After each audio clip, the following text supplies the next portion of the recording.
Hi, welcome to another episode of If Not You Then Who. My name is Angelica Casares and I am your host. So, on this episode of If Not You Then Who, I have what I believe an interesting conversation, an interesting topic. So, as of lately, I've been hearing the term, maybe you have too, I've been hearing the term tribe. Finding my tribe, looking for my tribe, found my tribe, this is my tribe. And then as of recently, I heard a opposing word, or kind of the same word, tribalism. And I was like, tribalism, is that a thing? Like, is that a for real thing? And so, as I usually do, I looked into it. I did a little bit of my research, read a few things. Now, I have to, all right, here's a disclosure. I don't have a problem with tribes or finding like your people or finding your tribe. I have a problem with individuality. I am more of the person on the spectrum of maintaining individuality amongst the group, if you belong to a group, as opposed to like just following, right?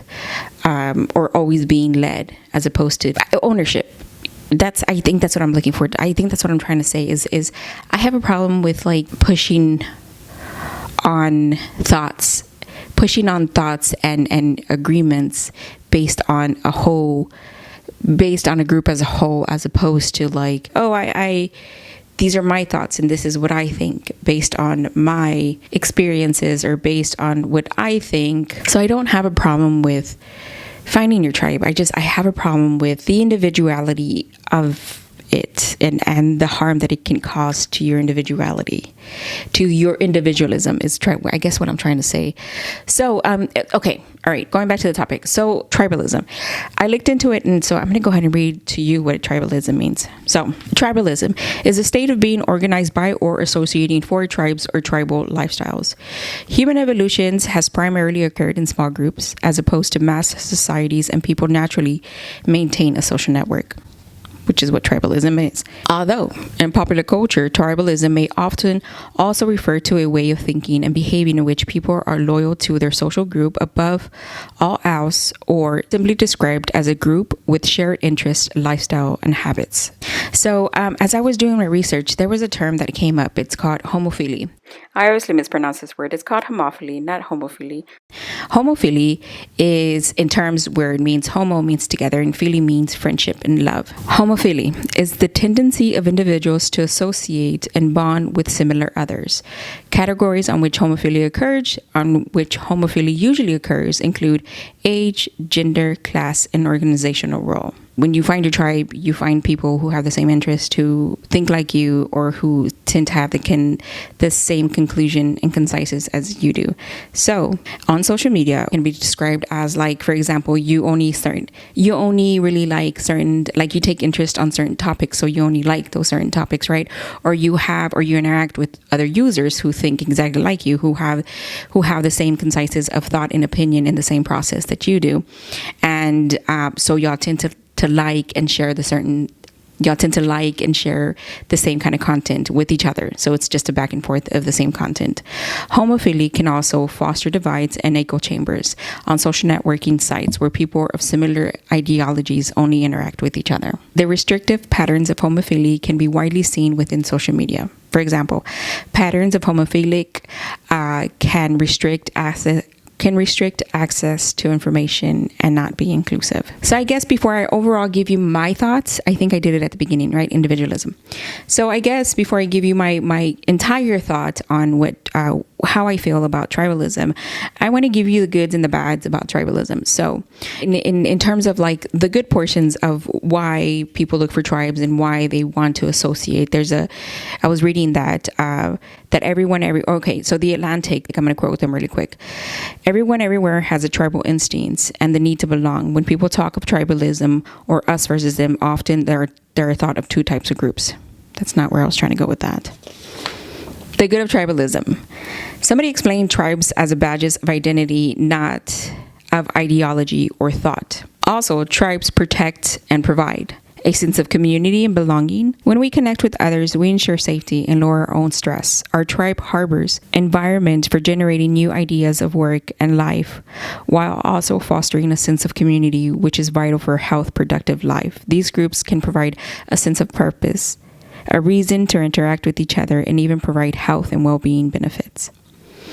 I was reading a blog on Medium, and it was called The Importance of Belonging to a Tribe. Number one, belonging to a group and feeling identified with those in that of a group is an important aspect of our identity, can actually help buffer us when we feel wronged or attacked. Number two, purpose.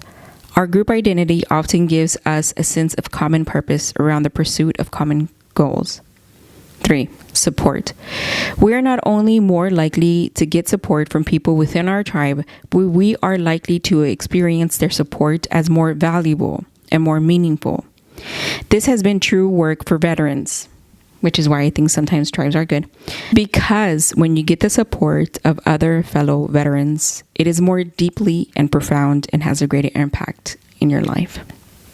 Number 4, battling loneliness. Joining a group of people who share a common interest or purpose can jumpstart efforts to enhance our social connections. So, I thought that was an interesting read, and it's right. It's completely true. When you're looking for a support system and you're looking for a support group, finding your tribe in that way, in that manner, like, it makes complete sense. I remember when I was doing, when I started doing cognitive behavioral therapy, I did it in a group setting, and it was actually more impactful, and it benefited me more when I was in the group setting, because I was encouraged not only by my therapist or being analyzed by my therapist, but I was also encouraged by the faces and being there by the other people who are actually there to pursue, bettering themselves in their anxiety. And I did see the sense of belonging and the sense of purpose in that aspect. So now for the opposing side of tribalism, right?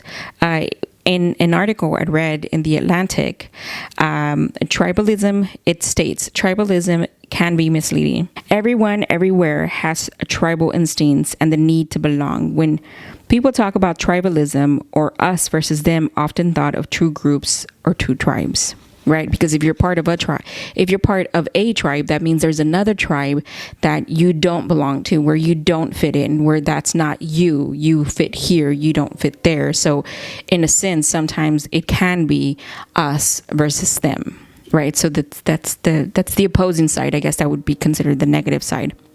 Sometimes tribalism goes too far. Some groups align to destroy other groups, used to foster bullies. Sometimes they gather out of anger or out of spite, not a healthy way to maintain a tribe.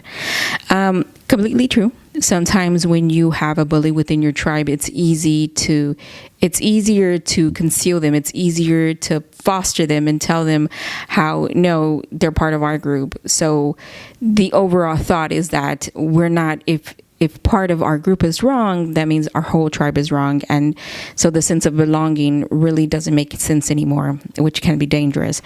Also, on that same thought, consensus decision making. Group decision making. This happens when the process of decisions making is highly dependent on participants develop and decided on proposals with the aim or requirement of acceptance of all. The focus on avoiding negative opinions. This can definitely very much hinder individualism, and that's where I have a problem with tribalism, with tribes or tribalism. So in terms of finding your tribe and looking for your tribe, I think it can be problematic. It can be like I read, we all have this sense of wanting to belong to something, and we're built that way, right? We're built in a way that we look for others who we can connect with and who we can be a part of. A lot of the times it happens to be people who are just like you. It's very much obvious that sometimes it's with either your age, your gender, your class, the society you live in. I think that's the problem that I have when people talk about finding their tribe or looking for their tribe. I think to myself, is it really your tribe that you're looking for, or is it that you're finding your way, your individualism, that can then lead you to a group of individuals who are kind of finding themselves in that way too, and tend to be going on the same tracks that you're going, right? Because if there's already a deciding factor, like if there's already a tribe that is already developed and you're changing in order to fit that tribe, that can have consequences, not only for you, but even for the group itself. Like if you're going in with the mindset that you're going to change the entire course or the aspect of that tribe or that group, that might be looked down upon. And then you go revert back to like, people just don't like me, or people like, I'm always on a hunt for a group of setting of people who can approve of me and who like me. And so that can be dangerous to your individualism. That can be dangerous to like your overall mental health. And I think in the overall aspect of things, I think tribes in the sense of that you're constantly looking for somewhere to belong can be detrimental to your health. And so hindering factors, if you, for example, say you find your tribe, say you've been looking and or you happen upon your tribe, and you're no longer responsible for the thoughts. You're no longer responsible for your thoughts. You're no longer responsible for your actions, right? And not only that, but it's complete disregard to like your own, like for example, say this tribe that you're in, say this group of people that you're in, say 70% of them have a thought. How can I explain this? How can I explain this without making it sound like it's like tribes are horrible? Say, for example, something's happening within that group that you feel you belong to, and they're doing some pretty shady shit, and you don't agree with it. But because you're the minority of that group that doesn't agree with it, it kind of just it just keeps happening. It just keeps occurring. And in an elongated time when things like start to, because you can't maintain negativity. So when it starts to break apart, you start to pawn off like the responsibility of what was happening to somebody else, or to the leaders of that tribe, or to the people who were mainly doing it. But the matter of the fact is, you knew it was happening. And the part of the responsibility lies on you. For one, not calling it out. For two, not taking actions. Or three, like say somebody really did get hurt. Not only say somebody really did get hurt, say somebody was really affected by it mentally or physically. You have to take, you have, like, you're partly responsible for that. And so taking responsibility within a tribe seems difficult, because it's the tribe, right? It's the mentality of the tribe that moves forward. It's no longer, you're no longer responsible for it, because it's not individualist. It's not individualism. It's tribalism. That's the problem I have when people give an overall like attitude. You fucking train. You hear that train? You hear how loud he is? What the hell? Is he done with that train horn? All right. So in a nutshell, I think I take issue when I hear or when I read on like social platforms when people say, look for your tribe, find your tribe. It's your tribe who's going to help you. Yes. Now, it depends for what. It depends for what. It depends what you're going to do with that tribe. Like, for me, I'm like, hold on, girl. Whoa, take a break, girl. Take 10 steps, right? You existed before the tribe. You existed before you found the tribe.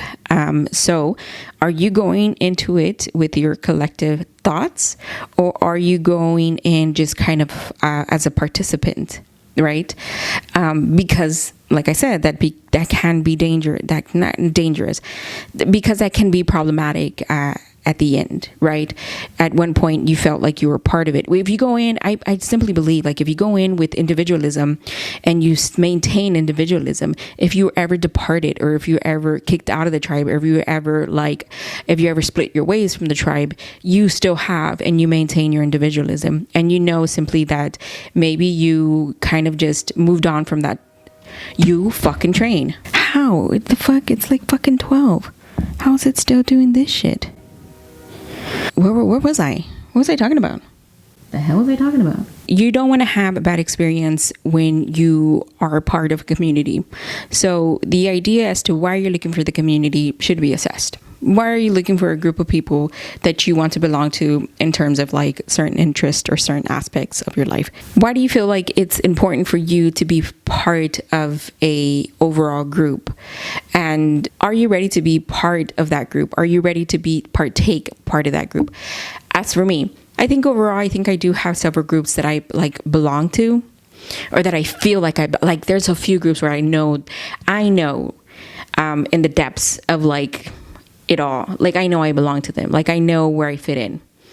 And there are some other groups that I partake in them like occasionally, and I know I can belong, and I can probably take effort to belong further, but I'm not sure if I need them at the moment. I'm not sure if they make sense for me in its moments. And so I partake as much as possible. I partake as much as I feel it necessary. But like I said, there's other groups where I have there's other times where I have, what is it called? Group text. There's other times where I have group texts of a group of friends that we are constantly connecting. And sometimes we can go weeks without connecting, and sometimes we reconnect. I feel like in that group, we all have like the same like feelings. We all want the same things, and we are all striving for the same things.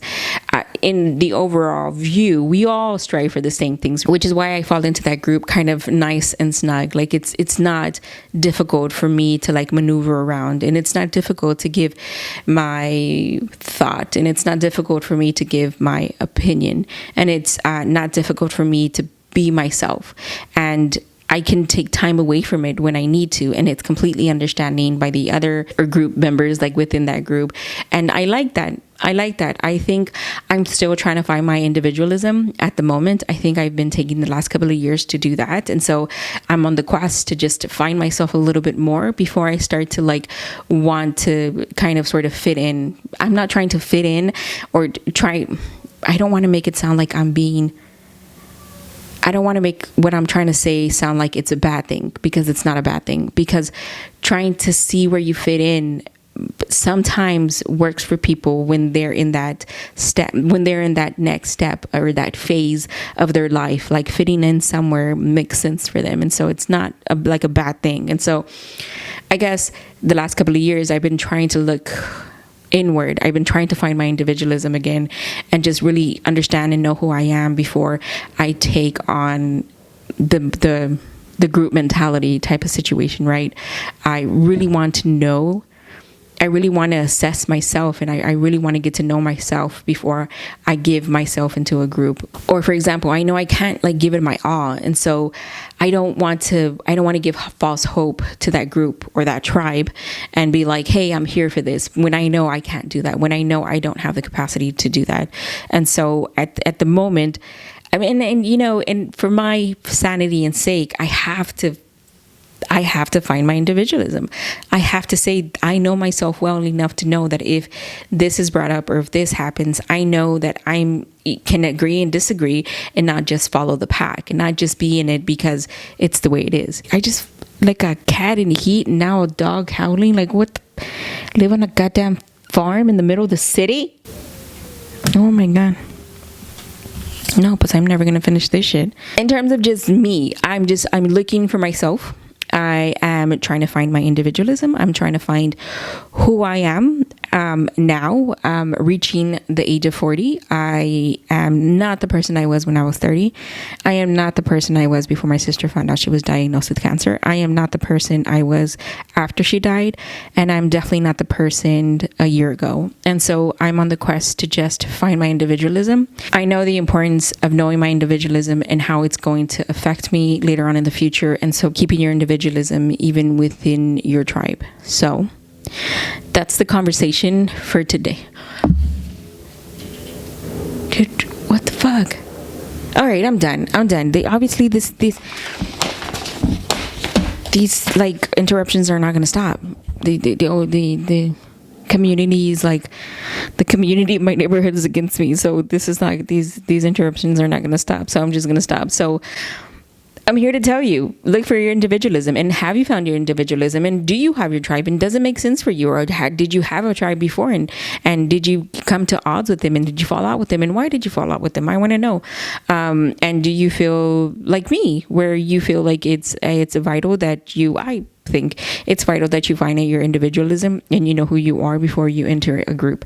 So let me know what you think. And that's today's episode for If Not You, Then Who. It's a very short and sweet one, but I thought coming up to 2021, I thought it was a great conversation to have. And so, yeah, let me know what you think. All right. And with that, I'll see you next time. Bye.